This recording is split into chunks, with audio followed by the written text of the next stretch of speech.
It looks like GameStop's making a pivot to something that we've done in the past several times. And let me clue you in real quick on something.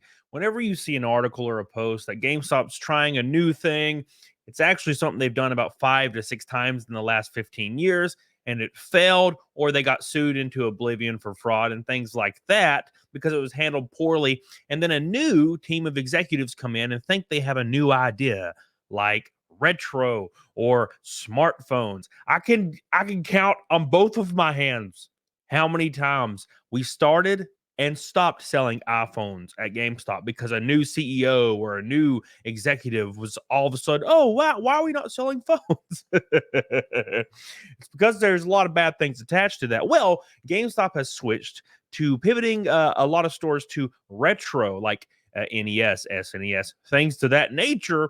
And they did that when I was there as well. I was actually a GameStop retro location for many years. And by many years, I mean two, because that's how long we had it before we got sued into oblivion and had to take it all down. And I'll tell you exactly why and why it's going to happen again. But at any rate, make sure you subscribe before we get into this nonsense because it's going to be very spicy. So, that being said, we started selling and taking in on trade retro games my last, I think, year or two when I was at GameStop before I left. And keep in mind, I was there 11 years. We had done this 3 times prior, 5 times with iPhones and iPods and stuff of that nature, all of which failed. We even tried to do movies for like 30 seconds again. That didn't last very long. And the game rental service lasted about 1 day, I think, before they pulled it. Literally 1 day. But that's neither here nor there. So right before I left GameStop, we were taking in on trade games of the retro variety, NES, SNES, what have you. And I noticed things were foul very quickly. So I had this guy come in and he had a box, and this was right at the beginning of this new retro deal. And he brought a box and it was filled to the brim with NES games, filled to the brim with SNES games. And I noticed something immediately. All these carts looked brand new, including their labels, which immediately I thought was kind of strange, but whatever, we're taking them in on trade. So I take all these things in on trade. It takes me about an hour. This guy ends up getting $1,500 cash for this stuff because GameStop was giving unbelievable amounts. They were giving like $70 or $80 for Earthbound and stuff like that. Well, I was like, well, damn, that's a good trade day. Here you go. Have a good time. And, a little bit fishy, but what? We're trying to make trade, right? Well, the very next day, the same guy comes in and he apparently looked at his receipt to see which games actually got the most amount of money. And he knew what to do. So before I tell you that story, let's check this out real quick. So this says GameStop converts stores to retro retailers to help gamers find old Nintendo, Sega, Game Boy, PlayStation, blah blah blah blah blah. GameStop's converting some locations to retro gaming outlets to sell old video game consoles and games. The move comes as the company is dealing with a shift to digital games from video game consoles and gamers. Video game retailer GameStop faced concerns over the growth of digital games taking away from physical games and the company's business model, and they have for 15 years. The company may have a new strategy to offer a place. Keep in mind, they're saying it's a new strategy because they forget everything after they post an article. We've done this several times. When I was working there, we sold retro games 3 times, I believe, like 2007, 2013, and 2017. And we would stop selling them, then sell them, then stop selling them, then sell them, then stop selling them. So the new executive team it's new for them because they think they came up with a new idea that no one has ever thought of. Best known as the meme stock these days, GameStop could have a new method to help boost sales in the current and future quarters. The physical game retailer announced it's converting several locations into retro game retailers to put an emphasis on older game consoles and accessories, tapping into the growing nostalgia of gamers with finding and playing old games, which I actually don't think. I think that was a thing in 2016. I don't even think that's a thing anymore. Everything's digital, everything's emulated. That's just my opinion. I don't really, I don't care. I have all my PlayStation 1 and 2 games. That's fine. But I don't really see a point in like trying to own them and playing them on original hardware unless it's my PlayStation 1. I still do that, but it's because I already have all of it sitting here. I would never go out and rebuy it. That was a long time ago. The classics are back. New retro GameStops are spawning near you. Keep in mind, new retro GameStops, not the ones from 2017 or 2013 or 2007. This is completely new and it's never happened before. A picture shared by the retailer highlighted consoles from Nintendo, Sony, Microsoft, and Sega. The consoles highlighted are NES, Super NES, Game Boy, Game Boy Advance, N64, GameCube, DS, Wii U, PlayStation, PS2, PS3, Vita, Dreamcast, Genesis, Saturn, Xbox, and 360. That's just all of them. The consoles were released between 1985 and 2012 and are amongst the most well-known gaming consoles of the past few decades, with some portable options and others meant for televisions. Why it's important. While gamers can buy retro video games on Amazon or auction websites like eBay, there may be something about going into a physical store and purchasing the items. There's also the feeling of getting your hands on a physical game and being able to go home and play it instead of waiting days for it to arrive in the mail. And I will completely agree. There is something cool about walking into a retro store.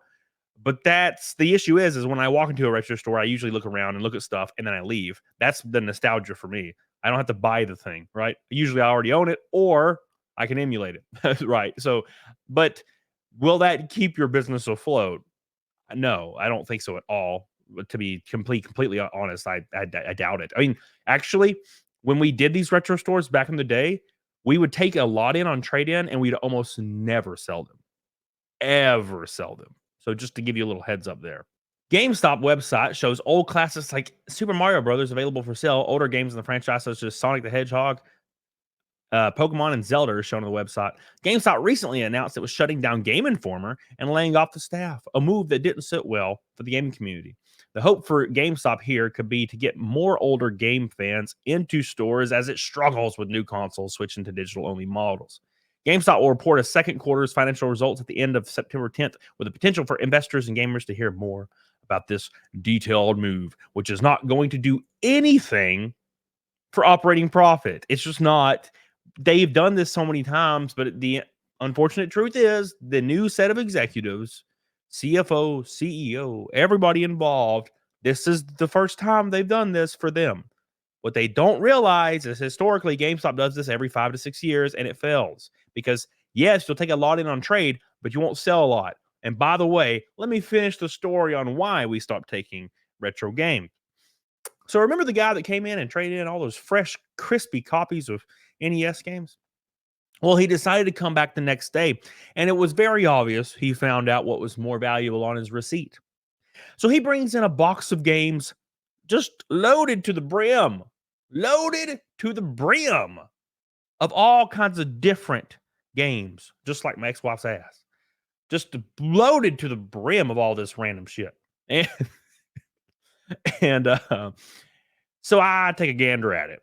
And you know what I notice immediately? I take out one game and it's immediately Earthbound or something. It was the one that got the most in the previous trade. And I pulled out another. Oh, guess what? It's Earthbound again. And then I pull out another, Earthbound again. He had about 7 or 8 copies, brand new, crisp copies of Earthbound, getting like $80 on trade-in in cash. And I'm like, okay, cool. So you're just you're meaning to tell me this guy found a batch of buried Earthbounds in the desert in Arizona? I doubt it. Okay. So I'm going through, and I'm like, you know what? We have a console sitting here that was taken in on trade. Let me plug these games in and see if they are actually the cart that he's trading in. This dude immediately wants to leave. He's like, oh, I'll just come back later because I was going to test every game to see if they were actually Earthbound or whatever. You know, just kind of off the top of my head, trying something to, you know, see if there was any inconsistencies here. And he immediately wants to leave. And I'm like, oh, what do you know? So he's trying to leave. And I'm like, you know what? Let me do something real quick. So I call my district manager and I'm like, hey, this guy's trading in retro games. He was here yesterday. Here's what he did. But it is very, very apparent that he is trading in fake ass cards. All of them fake as hell. Faker than all fake can be. And I'm like, all right, cool. So I tell my district manager, you know what my district manager says? He says, take them. You can't prove they're fake. Take them. And I'm like, I'm pretty sure I can prove they're fake. He said, take them because we got to beat trades. We have to beat the trade goal no matter what. So he's wanting me to give this guy like $3,000 in cash to take his fake retro games. All of them are fake, by the way. So my DM's like, "Dude, just take them, just take them, just take them." And I'm like, well, if I don't have a $3,000 trade day at the end of this day, my DM's going to write me up or something. So I begrudgingly took these games. Now, what did we do? We didn't resell them, by the way. We would send them off to our warehouse. Okay. So, I had to swallow my pride and take these games in. Felt really bad about it. The guy was then barred from trading because he overflowed the trade limit, but he just brought in fake IDs for the rest of the time doing it. And he eventually, I think, got arrested, but that's neither here nor there. So, how we actually got our retro games is our warehouse would send us a batch of them. We would never sell the ones we took in on trade in. The warehouse would send us ones, and they would send us, plot twists, those brand new copies of Earthbound. I'm not even joking. And you could put them in, and guess what? It wasn't even Earthbound on the cart. And GameStop's warehouse would send those to us, trying to make us sell them for $299 or $199. The warehouse didn't even check them. And that's exactly what's going to happen this time. I would assume. I can't guarantee it, but I'm pretty sure GameStop's warehouse is downsized and they've never been about checks and balances, ever. It's a scam through and through. If you're wanting to get retro games, go through a very, very reputable dealer or online market. Don't go to GameStop. That is asinine. Asinine. Get on it, doggone it. Make sure you subscribe. I love you.